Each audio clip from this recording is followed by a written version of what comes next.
Cricket ভক্তদের জন্য আসছে বড় সুখবর। শাকিব খানের পর এবার বিপিএলে আসতে পারেন শাহরুখ খান। প্রথমবারের মতো নাইট রাইডার্স ফ্র্যাঞ্চাইজিকে দেখা যেতে পারে দেশের ক্রিকেটের সবচেয়ে জমজমাটপূর্ণ এই টুর্নামেন্টে। 2026 মৌসুমে ভক্তদের জন্য আসছে বেশ কিছু নতুনত্ব। শাকিব খানের মতো বিপিএলে শাহরুখ খানের মালিকানাধীন নাইট রাইডার্স ফ্র্যাঞ্চাইজির আগমন নিয়ে বিস্তারিত রিপোর্ট। গত বিপিএলে প্রথমবারের মতো ফ্র্যাঞ্চাইজি মালিকানা নিয়ে চারদিকে তোলপাড় সৃষ্টি করেছিলেন দেশের সিনেমা জগতের সবচেয়ে বড় মেগাস্টার শাকিব খান। প্রথমবার অংশ নিয়েই ভক্তদের মন জয় করে নিয়েছিলেন তিনি, কিন্তু এবার আসতে পারে আরো বড় চমক। আগামী বিপিএলে দেখা মিলতে পারে শাহরুখ খানকেও। 5 মাস বাকি থাকতেই দেশের ক্রিকেটের আলোচনার টেবিলে হট টপিকে পরিণত হয়েছে বাংলাদেশ প্রিমিয়ার লিগের দ্বাদশতম আসর। টুর্নামেন্ট ঘিরে বেশ কিছু নতুন সিদ্ধান্ত আনতে যাচ্ছে বিসিবির নয়া সভাপতি আমিনুল ইসলাম বুলবুল। 2025 মৌসুমে মাঠ ও মাঠের বাইরে ছিল বেশ কিছু বিতর্কিত ঘটনা, যা নিয়ে নেতিবাচক আলোচনা হয়েছিল চারদিকে। এবার সেই ভুল থেকে শিক্ষা নিয়ে নতুন প্রত্যয় নিয়ে আগাতে চায় সংশ্লিষ্টরা। প্রথমবারের মতো বিপিএল এ সুযোগ দেওয়া হচ্ছে বিদেশি মালিকানাধীন প্রতিষ্ঠানদের।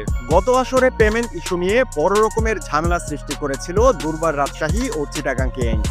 তাই এবার তাদের বাদ দিয়ে ভিন্ন পথে হাঁটছে বিসিবি।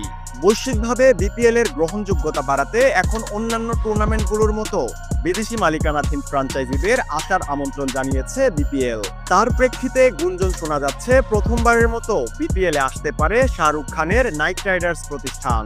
আইপিএল সিপিএল এর পর এবার বাংলাদেশেও পদযাত্রা শুরু করতে পারে জনপ্রিয় প্রতিষ্ঠানটি। আইপিএল ও ক্যারিবিয়ান প্রিমিয়ার লিগে অন্যতম সফল দল এটি। প্রতি বছর নামকরা ক্রিকেটারদের দলে ভিড়িয়ে চ্যাম্পিয়ন হওয়ার জন্য লড়াই করেন শাহরুখ খান। তাই এবার বিপিএলও যদি তার আগমন ঘটে, তাহলে সেটা নিশ্চিতভাবে বড় খবর হবে দেশের ক্রিকেট ভক্তদের জন্য। শুধু নাইট রাইডার্স নয়, মুকেশ আম্বানির মালিকানাধীন এমআই ফ্র্যাঞ্চাইজিকেও দেখা যেতে পারে বিপিএল এ দল নিতে। তবে তারা যদি আসে, তাহলে কোন অঞ্চলকে প্রতিনিধিত্ব করবে সেই বিষয়টি এখনো নিশ্চিত নয়। এদিকে এবার বিপিএল এ অংশগ্রহণ করার আগ্রহ প্রকাশ করেছে বাংলাদেশি মালিকানাধীন ফ্র্যাঞ্চাইজি বাংলা টাইগার্স।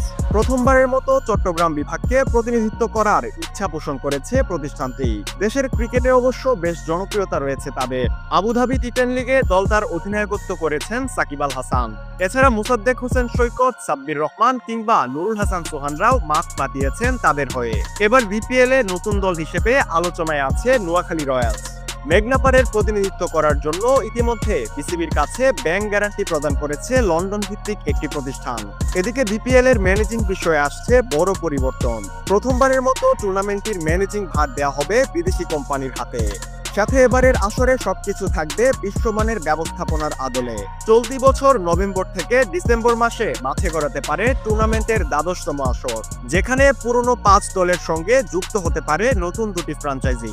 সাথে ঢাকা, চট্টগ্রাম এবং সিলেটের সাথে বাড়তে পারে নতুন একটি ম্যাচ ভেন্যু।